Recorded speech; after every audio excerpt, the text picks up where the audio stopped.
Welcome back to the show. In a minute, we're going to be talking here live in the studio with Domonicque Tatum. But right now, I want to take a second to remind you that you can get involved in the show. So get your questions ready and send us a video iChat or video Skype to ITBMac5. You can also email your questions to question@intherboots.com. Now on to Domonicque. Domonicque's a U.S. Army veteran, and we heard a bit of his story last week, and now the wrap-up, the end of it this week. Domonicque, welcome to the show. Thanks for having me, Jen. Oh, we wouldn't miss it. We kind of left you in a rut last show, and I think we're all happy to see that you've surfaced from that. Can you talk about, first off, your first step towards help, and kind of what was your breaking point? My first step towards help? Are you asking me like my lowest of low? Your lowest of lows. What broke you?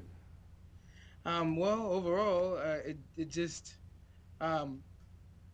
kind of sort of I came to a point where I stopped and realized that I was kind of sort of cheating myself and not only myself but the veterans that I served with and the military members that were still serving by allowing myself to be where I was. I had learned so much and hadn't effectively became progressive, productive in life, and I just kind of sort of came to a point that I realized that I was cheating them, and I felt that I needed to change that.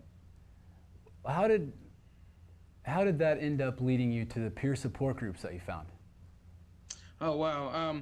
Well, the whole issue of not being around or having any fellow veterans around to support me kind of took me to the vet center.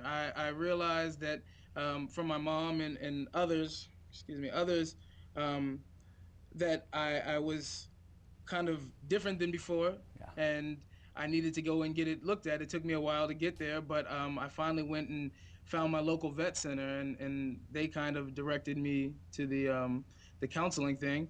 And when I found the counseling thing, I took full advantage of that through the vet centers, the clinical aspect, and found out about Vets for Vets through another soldier. What was the first thing, or what was the biggest thing, I guess, that surprised you about the peer groups when you finally got involved? The biggest thing that surprised me about the peer groups was, I mean, it was like being back in the unit, back in the military. I had lost connection. It felt like I had no support system, and when I found the peer support group, and the VA and things of the such, I kind of felt the camaraderie being back amongst the soldiers and the veterans, because they deal with both active duty veterans, soldiers who have deployed, and combat veterans, and also those who have separated, and we always seem to take care of each other and have time to listen to one another and understand and appreciate each other's stories. So finding them was very beneficial to me. Good. Now you're on the other side of the table, Domonicque. You are encouraging people to come in and take advantage of these resources and set their yoke down and relate to others.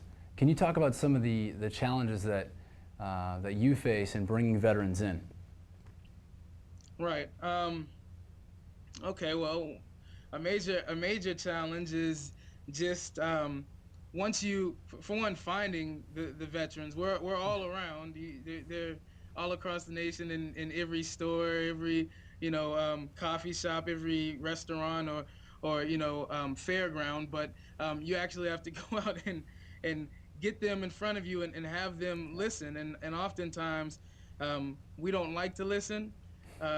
We're pretty hard-headed. The military instills a level of discipline in us. So in regards to listening to the higher ups in the chain of command, but as far as just listening to the average Joe, we don't listen. So being out here and getting them in front of me is difficult enough, but Yeah. then talking to them and expressing to them that there is a need is also difficult because of that negative stigma also associated with the whole mental health type of thing. Yeah, well, that makes sense. What's the greatest thing you've learned from being on the other side of that table? Being on the other side, when you say the other side, you're saying the soldier side, or I guess civilian?